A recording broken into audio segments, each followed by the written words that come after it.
வணக்கம், என் பெயர் பட்டு. என்னோட வெப்சைட்டோட பேர் freefincal.com. நம்மளுடைய பணத்தை இன்வெஸ்ட் பண்ண ஆரம்பிக்கிறதுக்கு முன்னாடி, போர்ட்ஃபோலியோ மேனேஜ் பண்ணுறதுக்கு முன்னாடி, அது அது பண்ண ஆரம்பித்த உடனே சில சேலஞ்சஸ்லாம் வரும், சில கன்ஃபியூஷன்ஸ்லாம் வரும். ஸோ அதுக்கு தேவையான மனநிலை என்ன, அதுக்கு தேவையான குணங்கள் என்ன அப்படிங்கிறத பார்க்கணும். அதாவது டிஐஒய் அப்படின்னு சொல்லுவாங்க, டூ இட் யுவர் செல்ஃப். நம்மளுடைய பணத்தை, நம்மளோட இன்வெஸ்ட்மெண்ட்ஸை மேனேஜ் பண்ணோம்னா சில விதமான குவாலிட்டிஸ் வேணும். அப்படி இல்லை, என்னால் முடியாது அப்படின்னா, நான் எப்போவுமே சொல்கிற மாதிரி ஒரு செபி ரெஜிஸ்டர்ட் ஃபீ ஒன்லி ஃபைனான்ஷியல் அட்வைசர் கிட்ட கொடுத்துருங்க. உங்களுடைய போர்ட்ஃபோலியோவை கொடுத்துருங்க. அவங்க சொல்கிறத கேளுங்க. அவங்க உங்கள் இன்வெஸ்ட்மெண்ட் டீட்டெயில்ஸ் எல்லாம் கொடுத்துட்டிங்கன்னா அவங்க சொல்கிறத நீங்கள் ஜஸ்ட் பண்ணால் போதும், அவ்வளோதான். அந்த ஃபீஸ் வந்து இப்போ 10,000 ரூபாயிலேருந்து 25,000 ரூபாய் வரைக்கும் இருக்கும் first year fees. Second year fees half the amount இருக்கும். ஸோ உங்களால் அஃபோர்ட் பண்ண முடிஞ்சால் அதை பண்ணுங்கள். இல்லை, நான் அவ்வளோலாம் பணம் கொடுக்க மாட்டேன், இல்லை முதல்ல அந்த மாதிரி கொடுக்குற அளவுக்கு என்கிட்ட பணம் இல்லை அப்படின்னு நினச்சிங்கன்னா அப்புறம் டிஐஒய் தான் பண்ணணும். அதாவது நீங்களே தான் உங்களுடைய பணத்தை மேனேஜ் பண்ணணும். பட் அது பண்ணுறதுக்கு முன்னாடி சில ஒரு மைண்ட் செட் வேணும். அந்த ஒரு மனநிலைக்கு போனால் தான் உங்களால் அதை பண்ண முடியும். நான் 5 ஐஸ் ஆஃப் பர்சனல் ஃபைனான்ஸ் அப்படிங்கிற ஒரு போஸ்ட் 2014 எழுதினேன். அந்த 5 ஐஸ்னால் என்னன்னு சொல்ல அப்படிங்கிறத பற்றி தான் இந்த வீடியோ. அதோடைய மோர் ஆர் லெஸ் ட்ரான்ஸ்லேஷன் வச்சுக்கேன். ஃபுல் ட்ரான்ஸ்லேஷன் இல்லை, கொஞ்சம் முன்ன பின்னே இருக்கும்.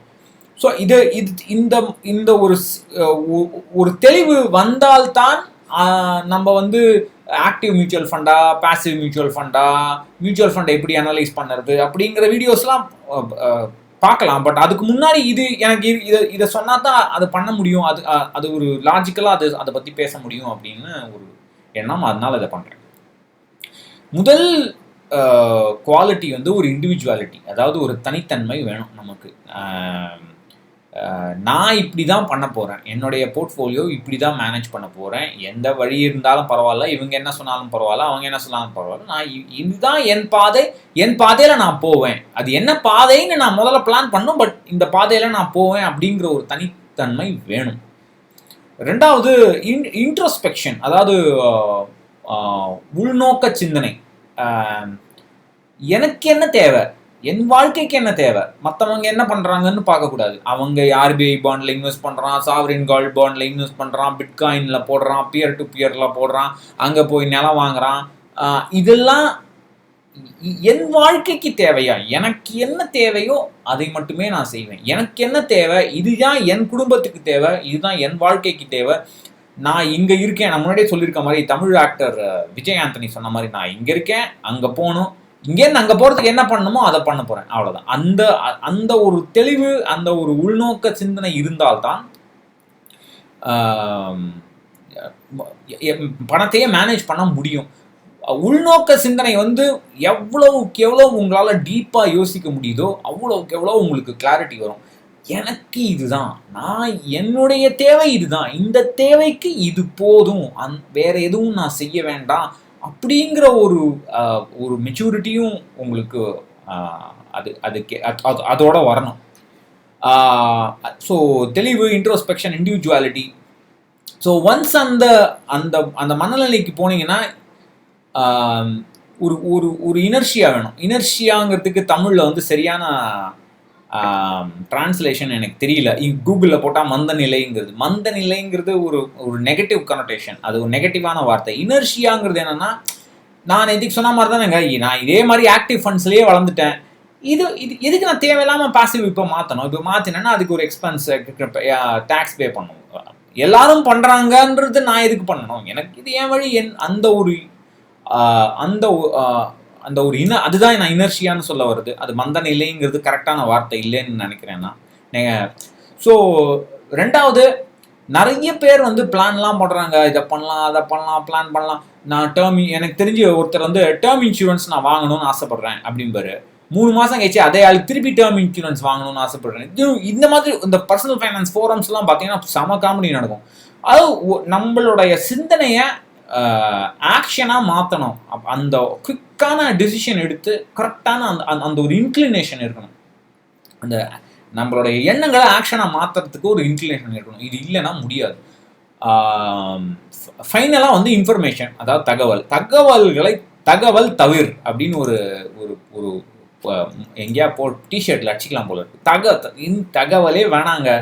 என்னத்துக்குங்க தகவல் இந்த வாட்ஸ்அப்பில் வர ஃபார்வேர்ட்ஸு, ட்விட்டரில் வர ஃபீடு, ஃபேஸ்புக் ஃபீடு முக்காவாசியும் வேஸ்ட்டு. நான் எவ்வளோவுக்கு எவ்வளோ தகவலை தவிர்க்கிறீங்களோ அவ்வளோவுக்கு எவ்வளோ நீங்கள் நிம்மதியாக இருக்கலாம் வாழ்க்கையில். இது பர்டிகுலர்லி இன்வெஸ்ட்மெண்ட்ஸ். ஏன்னா நீங்கள் வந்து ஒரு ஒரு ஸ்டாக்கில் போட்டிருப்பீங்க, ஒரு ஒரு மியூச்சுவல் ஃபண்டில் போட்டிருப்பீங்க. ஒருத்தன் சொல்லுவான் திடீர்னு வந்து இது வேஸ்ட்டும்பா. இதை நான் அனலைஸ் பண்ணேன். இந்த அனாலிசிஸ் படி லாஸ்ட் 2 வருஷம் வேஸ்ட்டு, டெனே வரல, எல்லாம் மாற்றுறீங்கம்மா, ஐயோ நான் தப்பு பண்ணிட்டேன்னா அப்படி. ஸோ அப்படியே உங்களுக்கு ஒரு டவுட் வந்தாலும் அதை நீங்களா உங்களுடைய பாணியில் அனலைஸ் பண்ணி நீங்கள் உங்களுக்கு தேவையான இன்ஃபர்மேஷன் என்ன அந்த அனாலிசிஸ்லேருந்து எடுக்கணுமோ அதை எடுத்து அதுக்கேற்ற மாதிரி ஒரு டிசிஷன் எடுக்கிற உங்களுக்கு ஒரு மனநிலை வேணும். நான் அதனால தான் சொல்கிறேன், முக்காவாசி பேருக்கு அது கிடையாது. முக்காவாசி பேருக்கு டவுட் பண்ணுவாங்க, ஐயோ கரெக்டாக எடுத்துருக்கோமா, இதுவா இப்படியே டவுட்லேயே இருப்பாங்க. எதுவுமே ஒரு தெளிவே இருக்காது. ஒரு அந்த பிளான் போட்டால் கூட அதை இது பண்ண மாட்டாங்க. அதுக்கு தான் நான் நேத்திக்கே சொன்னேன், உங்களுக்கு முதல் ஃபண்ட் எதுவாக இருக்கணும்னா ஒரு இண்டெக்ஸ் ஃபண்டில் போட்டிங்கன்னா பிக்கெஸ்ட் அட்வான்டேஜ் இண்டெக்ஸ் ஃபண்டில் என்னென்னா, ஃபண்ட் மேனேஜர் சரியாக வேலை பண்ணுறானா இல்லையாங்கிறத பற்றி கவலைப்பட வேணாம், யார் ஃபண்ட் மேனேஜர் இருந்துங்கிறத பற்றி கவலைப்பட வேணாம், ஸ்டார் ரேட்டிங்கிறத பற்றி கவலைப்பட வேணாம். ஸோ இந்த நிறைய ஒரு கொஸ்டின்ஸ் எல்லாம் எடுத்துடலாம். ஆனால் நம்ம ஆளுங்க புதுசாக ஏதாவது யோசிப்பானுங்க. Sir which is the best index fund sir, இந்த இண்டெக்ஸ் ஃபண்டில் இப்படியா இதுவா இப்படியா ஒரு கன்ஃபியூஷன். ஏதோ ஒன்றா இண்டெக்ஸ் ஃபண்டுன்னு முடிவு எடுத்துட்டல, 5 எடுத்து இங்கி பிங்கி பாங்கி போட்டு எதையோ ஒன்று இன்வெஸ்ட் பண்ணிட்டு போயிட்டே இருப்பியா. அந்த ஒரு பயம், நான் சரியாக தான் செய்கிறேனா, நான் சரியாக செய்கிறேனான்னு எப்போ உங்களுக்கு டவுட் வரும்னா, ஏதோ ஒரு கரெக்டான வழி இருக்குது, ஏதோ ஒரு பெஸ்ட் பாத் இருக்குது, ஏதோ ஒரு பெஸ்ட் சொல்யூஷன் இருக்குது அப்படிங்கிற உள்ளுக்குள்ளே உங்களுக்கு ஏதோ ஊற்றிக்கிட்டே இருக்குது. அப்போ என்ன சொல்லுது, நான் போகிற பார்த்து பெஸ்ட் பார்த்தா, நான் போகிற பார்த்து சரியான சொல்யூஷனா சார். நான் திருப்பி சொல்லுறது தான், போர்ட்ஃபோலியோ மேனேஜ்மெண்ட்டில் இதுதான் சரி, இதுதான் இது தவறு, இதுதான் பெஸ்ட் வழின்னு அப்படின்னு யாராலையுமே சொல்ல முடியாது, அன்லஸ் அவங்க ஏதாவது விற்றாங்கன்னா. பர்சனல் போர்ட்ஃபோலியோ மேனேஜ்மெண்ட் நான் சொல்கிறது. போர்ட்ஃபோலியோ மேனேஜ்மெண்ட்டுங்கிறது இன்வெஸ்ட்மெண்ட் அட்வைசர்ஸ் அவங்க வந்து ஜென்ரலான ஒரு பொதுவான ஒரு போர்ட்ஃபோலியோவை பணத்தை, ஒரு இலக்கில்லாத பணத்தை மேனேஜ் பண்ணுறதுக்கு அவங்க ப்ரொஃபஷனலாக ஃபண்ட் மேனேஜ்மெண்ட் பண்ணுவாங்க. நான் அதை பற்றி நான் சொல்லலை. நம்மளுடைய போர்ட்ஃபோலியோ மேனேஜ் பண்ணும்போது ஆட்டோமேட்டிக்காக ஒரு இலக்கு வந்துடும்.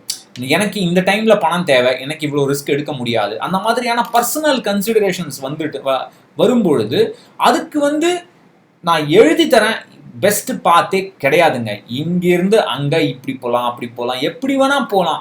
அந்த பெஸ்ட் பார்த்து நம்ம பண்ணுறது சரியான டவுட்லேயே முக்கால்வாசி பேர் ஒன்று ப்ரொசீடே பண்ண மாட்டாங்க, அப்படியே இருப்பாங்க, அதுவுமே ஒரு வேலையே செய்யாமல் இருப்பாங்க. அந்த டவுட்ஸ் மட்டும் தயவு செய்து இருக்கக்கூடாது. டவுட் இருந்தால் தயவு செய்து பணம் உங்களுக்கு சக்திக்கு மீறினாலும் பரவாயில்ல, ஒரு ஃபைனான்ஷியல் அட்வைசரை பார்த்து, அதுவும் கமிஷன் வாங்காத ஃபைனான்ஷியல் அட்வைசரை பார்த்து அவங்க சொல்கிற பிளானை அவங்கள்ட்ட விட்டுருங்க, அவங்க சொல்கிறத செய்யுங்க, அவ்வளோதான். அதுதான் பெட்டர் ஆப்ஷன். ஏன்னா ஒரு தலைவலி போச்சு இல்லை நமக்கு அதையே. ஸோ நமக்கு முடிவு எடுக்கிறதுக்கு துப்பு இருக்கணும். அப்படி இல்லைன்னா இன்னொருத்தர்கிட்ட கொடுத்துருங்க. இதுக்கு தான் நான் வந்து ஒரு செட் ஆஃப் அட்வைசர்ஸ் வச்சுருக்கேன் ஃபார் என்னுடைய வெப்சைட் freefincal.com போனீங்கன்னா மெனுவில் வந்து list of only financial advisors இருக்கும். இது எனக்கு கம்ஃபர்டபுளாக இருக்கிறவங்களுடைய ஒரு பட்டியல். இவங்கள்ட்ட நான் எதுவும் கட்டலாம் வாங்குறதில்ல, ப்ராஃபிட்லாம் எதுவும் பண்ணுறதில்ல. இது நான் ஒரு 2014 இருக்குதுன்னு நினைக்கிறேன். 6 ஆல்மோஸ்ட் 7 வருஷம் கிட்ட வந்துருச்சு அது. ஸோ இந்த ஒரு இதுதான் ஒரு பெஸ்ட் சொல்யூஷன் இல்லை. நம்ம பாதையில் எனக்கு தேவையான நான் பண்ணிக்கிட்டு இருக்கேன், இது பெஸ்ட்டா இல்லையா அப்படிங்கிறத பற்றி எனக்கு கவலை இல்லை அப்படிங்கிற ஒரு தெளிவு உங்களுக்கு வந்தால்தான் உங்களுடைய போர்ட்ஃபோலியோவை உங்களால் சொந்தமாக மேனேஜ் பண்ண முடியும். அப்படி இல்லைன்னா டவுட் வந்துட்டே தான் இருக்கும். நீங்கள் வந்து சில பேர் வந்து அந்த இன்ஃபர்மேஷனை பார்த்து இப்போ சுவே ஆகிடும், அவன் இப்படி சொல்கிறானே, ஐயோ இது தப்பாக இருக்குமோ அப்படின்னு. அந்த மாதிரி ஒரு டவுட்டு கன்ஃபியூஷன் வர ஆசாமிங்க தயவு செய்து அவுட் சோர்ஸ் பண்ணிடுங்க. அதாவது எவ்வளவுக்கு எவ்வளோ நம்மளுடைய வேலையை முடிஞ்ச அளவுக்கு அவுட் சோர்ஸ் பண்ணோம்னா நமக்கு நம்ம ஹாபீஸ், நம்ம ரிலாக்ஸ்டாக இருக்கலாம், நம்ம குழந்தைங்களோட இருக்கலாம், ஃபேமிலியோடு இருக்கலாம். ஸோ இந்த ஒரு அதுதான் இது ஒரு பெரிய பாதை.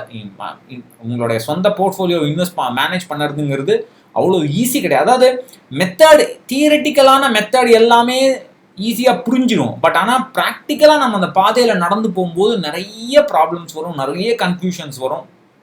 அதெல்லாம் தாண்டி உங்களால் பயணிக்க முடியுமா அப்படிங்கிறத நீங்கள் தான் யோசித்து, நான் சொல்கிற மாதிரி உள்நோக்க சிந்தனையுடன் எல்லாத்தையும் யோசித்து முடிவெடுக்கணும். நான் திருப்பி சொல்கிறது எல்லாம் அதே தான். இந்த ரூம் போட்டு யோசிக்கிறதுங்கிறது ரொம்ப நல்ல குணம். சினிமாக்காரங்களாக தான் பண்ணுறாங்க. ஸோ அதனால் ஒரு டிஸ்ட்ராக்ஷன்ஸ் இல்லாமல் கொஞ்சம் யோசிங்க. உங்களோட என்ன பண்ண போறீங்கங்கிறத யோசிங்க. தானாக தெளிவு வரும். யோசிக்க தான் தெளிவு வரும். தெளிவு ப்ளஸ் கான்ஃபிடென்ஸ் இருந்தாலே உங்களுக்கு வெற்றி கிடைக்குது. ஸோ இதை நான் சொன்னால் தான் அடுத்து மியூச்சுவல் ஃபண்ட் அனாலிசிஸ்லாம் சொல்ல முடியும். ஏன்னா மியூச்சுவல் ஃபண்ட் அனாலிசிஸ்லாம் நான் சொல்லும்போது அப்படியான்னு ஒரு பெஸ்ட் மெத்தட், பெஸ்ட் ஃபண்ட் எல்லாம் கண்டுபிடிக்க முடியாது. ஸோ இது இருந்தால்தான் நான் இதை சொல்ல முடியும். ஸோ அதனால் முதல்ல இதை சொல்லிட்டேன். அதுக்கப்புறம் நாளையிலேருந்து அனாலிசிஸ் பார்த்துக்கலாம். நன்றி, வணக்கம்.